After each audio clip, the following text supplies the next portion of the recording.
Hello বন্ধুরা, আজকে আমরা জানবো বঙ্গবীর কাদের সিদ্দিকী সহ যে পাঁচজন নিতে পারে আওয়ামী লীগের নতুন দায়িত্ব সেই পাঁচজন সম্পর্কে। বঙ্গবীর কাদের সিদ্দিকী নিজেই এক সাক্ষাৎকারে জানিয়েছে এটি। আওয়ামী লীগের বিভিন্ন মাধ্যমেও দাবি উঠছে কাদের সিদ্দিকীকে ভারপ্রাপ্ত দায়িত্ব দেওয়ার। কাদের সিদ্দিকী ছাড়াও আরও কিছু নতুন মুখ আসতে পারে আওয়ামী লীগে। পুলিশের সাবেক কর্মকর্তা মনিরুল হকও জানিয়েছেন তিনি আওয়ামী লীগের পক্ষেই থাকবেন। তাছাড়া সাবেক আমলাদের মধ্যে অনেকেই নতুন করে আওয়ামী লীগের পক্ষে অবস্থান নিচ্ছে। প্রথমেই বলে নেই বঙ্গবীর কাদের সিদ্দিকীর বিষয়ে। আওয়ামী লীগের দায়িত্ব নেওয়া প্রসঙ্গে কাদের সিদ্দিকী বলেন, বর্তমানে আওয়ামী লীগের উপর অনেক নির্যাতন হচ্ছে, আর আমি সবসময় নির্যাতিত মানুষের পক্ষেই থাকি। তাছাড়া তিনি বলেন, আমি আজীবন বঙ্গবন্ধুর ছিলাম এবং মৃত্যুর আগ পর্যন্ত বঙ্গবন্ধুর আদর্শের সৈনিক হয়ে থাকব। তাছাড়া তিনি বলেন, শেখ হাসিনা আমার বড় বোন, তাই বোন যদি দায়িত্ব দেয় তাহলে আমি অবশ্যই আওয়ামী লীগের নির্যাতিত নেতাকর্মীদের পাশে দাঁড়াবো। বর্তমানে আওয়ামী লীগের সিনিয়র সকল নেতা কারাগারে বন্দী রয়েছে। সবার নামেই হত্যা মামলা সহ নানান ধরনের মামলা রয়েছে।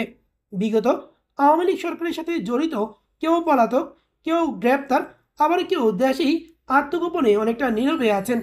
আওয়ামী লীগের লক্ষ লক্ষ নেতাকর্মীকে নেতৃত্ব দেওয়ার জন্য ভারপ্রাপ্ত আহ্বায়ক হিসেবে নতুন নেতৃত্ব নিতে পারেন তিনি। যেহেতু বঙ্গবীর কাদের সিদ্দিকীর নামে কোনো মামলা নেই, তাই আওয়ামী লীগের দায়িত্ব নিতে কোনো সমস্যা হবে না তার। কাদের সিদ্দিকী ছাড়াও বেশ কিছু আওয়ামী লীগ নেতা রয়েছেন যারা আসতে পারে আওয়ামী লীগের নতুন দায়িত্বে। তার মধ্যে অন্যতম হচ্ছেন অভিনেত্রী রোকেয়া প্রাচী। ইতিমধ্যেই সাহসিকতার জন্য আওয়ামী লীগের সবার কাছে তুমুল জনপ্রিয় হয়ে উঠেছেন তিনি। 15ই আগস্টে জাতির পিতার স্মরণে ফুল দিতে গিয়ে সবার দৃষ্টি আকর্ষণ করেন তিনি। আর এই কারণেই শেখ হাসিনার মন জয় করে নেন তিনি। কঠিন এক দুঃসময়েও আওয়ামী লীগের পাশে দাঁড়িয়ে প্রমাণ করে দিয়েছে তিনিই আওয়ামী লীগের জন্য প্রকৃত যোগ্য। রোকেয়া প্রাচী আইন উপদেষ্টা অধ্যাপক আসিফ নজরুলের সাবেক স্ত্রী।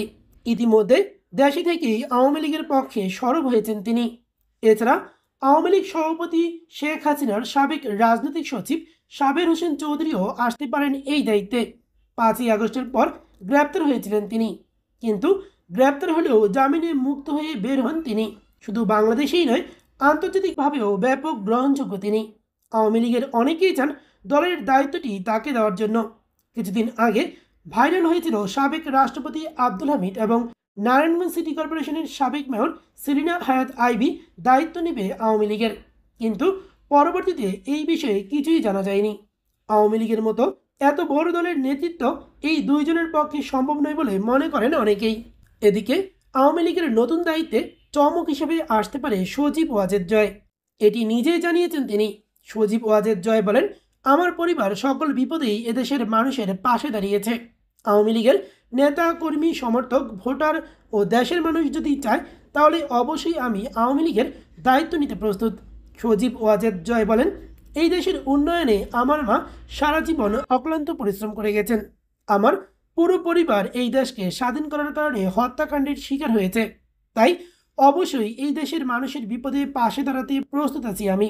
আওয়ামী লীগের বর্তমান সভাপতি শেখ হাসিনার সুযোগ্য উত্তরাধিকার হিসেবে সজীব ওয়াজেদ জয়কে বিবেচনা করছে সবাই।